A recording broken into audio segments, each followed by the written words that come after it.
ಕರ್ನಾಟಕ ರಾಜ್ಯ ರೈತ ಸಂಘದಿಂದ ನಾವು ಬನ್ನೂರು ಹೋಬಳಿ ಘಟಕ ಹೋಬಳಿ ಅಧ್ಯಕ್ಷ ಹುಚ್ಚೇಗೌಡ.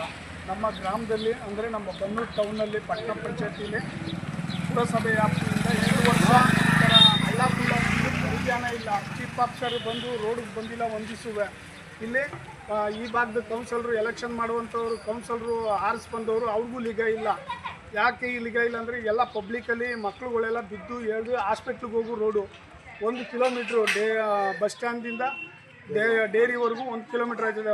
ಫುಲ್ ಹಳ್ಳ ಬಿದ್ದಿದೆ. ಈ ಭಾಗದ ಶಾಸಕರಾದಂಥ ಸಮಾಜ ಕಲ್ಯಾಣ ಸಚಿವರಾಗವರು ಈ ಭಾಗದಿಂದ ಗೆದ್ದು ರೋಡಲ್ಲಿ ಬನ್ನೂರು ರೋಡು ಹಳ್ಳಕೊಳ್ಳ ಬಿದ್ದು ಹದ್ಗೆಟ್ಟೋಗವೆ. ಇವರು ಮುಂದಿನ ದಿನಗಳಲ್ಲಿ ಪ್ರತಿಭಟನೆ ಮಾಡಬೇಕಾಯ್ತದೆ. ಇವರು ಅವರು ರಸ್ತೆ ತಡೆ ಮಾಡಬೇಕು.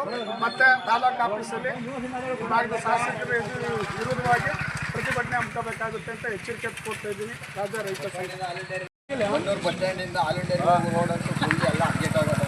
ಎಲ್ಲ ಹಳ್ಳ ಕುಂಡಿ ಮುಳ್ಳಿಗಳಾಗವೆ. ಸುಮಾರು ವರ್ಷ ಆಗದೆ ರೆಡಿ ಮಾಡಿ ದಯವಿಟ್ಟು ಇದನ್ನು ರೋಡನ್ನು ರೆಡಿ ಮಾಡಿಸ್ಕೊಳ್ಳಿ ಕೇಳಿ. ತೇರುಗಳು ತ್ರಿಪನ ದೇವ್ರುಗಳು ಓಡಾಡೋ ರೋಡ್ ಇದು. ಹಾಸ್ಪಿಟ್ಲಿಗೆ ಸಾರ್ವಜನಿಕ ಹಾಸ್ಪಿಟ್ಲಿಗೆ ಹೋಗೋ ರೋಡು ಎಲ್ಲ ಉಪಯೋಗ ಆಯ್ತು. ದಯವಿಟ್ಟು ಮಾಡಿಸ್ಕೊಳ್ಳಿ ಕೇಳಿ ದಯವಿಟ್ಟೆಲ್ಲ ಮಾಡಬೇಕು. ಈ ಪುರಸಭೆಯವರು ಮಾಡ್ಕೊಡ್ತಾ ಇಲ್ಲ. ಶಾಸಕರು ಏನು ಮಾಡ್ತಾ ಇದ್ದಾರೆ? ಮಿನಿಸ್ಟರ್ ಆಗೋರ ಮಾಧವಪ್ಪನವರು ಅವರು ಇದ್ರ ಬಗ್ಗೆ ತಲೆ ಕೆಡ್ಸ್ಕೊಳ್ತಾ ಇಲ್ಲ. ಅವರು ತಲೆ ಕೆಡ್ಸ್ಕೊಳ್ರು.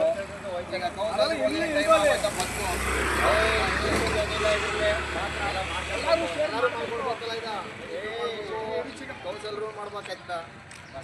ರೋಡ್ಗಳೆಲ್ಲ ಹದ್ಗೆಟ್ಟಾಗ ಬಂದಿಲ್ಲ.